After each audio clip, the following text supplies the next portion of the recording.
السلام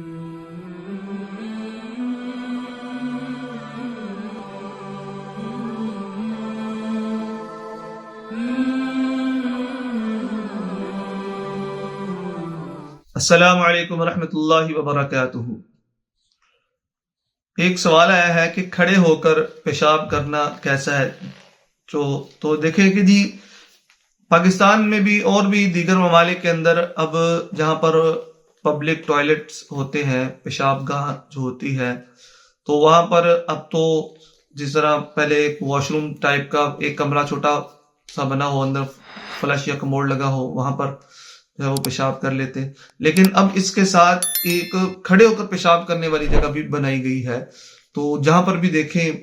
خصوصاً یہ جو یورپین کنٹریز ہوتے ہیں، تو ان میں تو بہت زیادہ اس طرح کا مطلب کہ واش روم ملتا ہے کہ جی کھڑے ہو کر پیشاب کر رہے ہیں۔ تو سوال بھی یورپ سے ہی پوچھا گیا ہے کہ کھڑے ہو کر پیشاب کرنا کیسا ہے، کھڑے ہو کر پیشاب کرنا کیسا ہے۔ تو اس کے بارے میں بہت ساری احادیث ہیں۔ حضرت عمر رضی اللہ تعالی عنہ سے ایک سنن ترمذی کے اندر روایت ہے کہ حضرت عمر رضی اللہ تعالی عنہ کو حضور صلی اللہ علیہ وسلم نے حکم دیا یا کہا، ان سے فرمایا کہ حضرت عمر رضی اللہ تعالیٰ عنہ فرماتے ہیں کہ مجھ سے رسول اللہ صلی اللہ علیہ وسلم نے فرمایا کہ اے عمر، کھڑے ہو کر پیشاب نہ کرو۔ تو حضرت عمر رضی اللہ تعالیٰ عنہ فرماتے ہیں کہ میں نے پھر اس کے بعد کبھی بھی کھڑے ہو کر پیشاب نہیں کیا۔ اسی طرح یہ حدیث ہے عن عمر رضی اللہ تعالی عنہ قال رآنی النبی صلی اللہ علیہ وسلم ابول قائما فقال یا عمر لا تبل قائما فما بلت قائما بعد۔ سنن ترمذی ابواب الطہارہ باب النہی عن البول قائما۔ تو حدیث پاک کے اندر صاف صاف یہ جو میں نے بھی ترجمہ آپ کو بتا دیا ہے، تو یہ صاف صاف یہ حدیث موجود ہے۔ اسی طرح ایک اور حدیث حضرت عبداللہ بن مسعود رضی اللہ تعالیٰ عنہ سے ہے، اس میں بھی یہ ہے کہ جی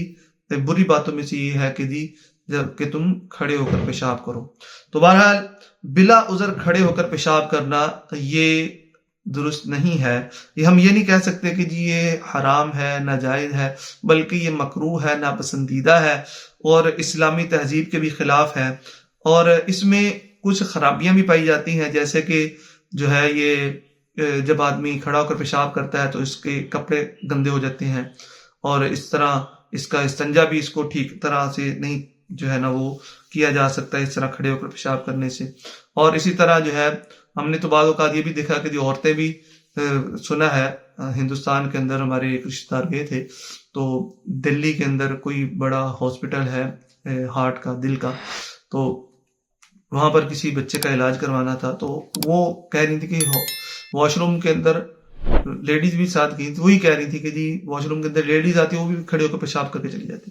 تو اب یہ مسلمانوں کے ہاں بھی یہ جو ہے نا وہ کافی بیماریاں پھیلتی جا رہی ہیں۔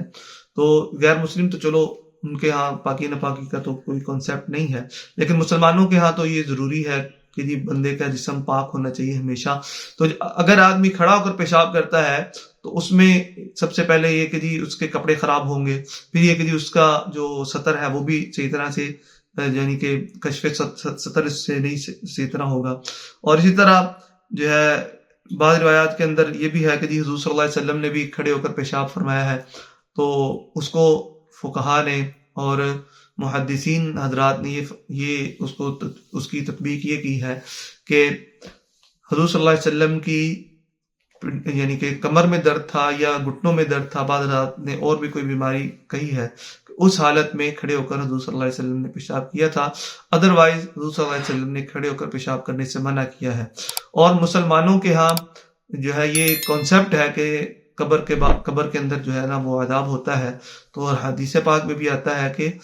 اپنے پیشاب کی سے احتیاط کیا کرو، کیونکہ بہت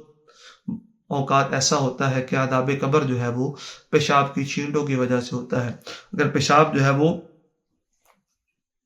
اگر پیشاب کرتے وقت جو چھینٹے ہیں وہ کپڑوں پر گریں یا جو ہے نا وہ کپڑے تلویث ملوث ہو جائیں، تو اس میں یہ ہوتا ہے کہ جی پھر یہ کہ جی اس سے نماز پڑھنی ہے، تلاوت کرنی ہے، یہ وہ، تو اس میں پھر جو ہے نا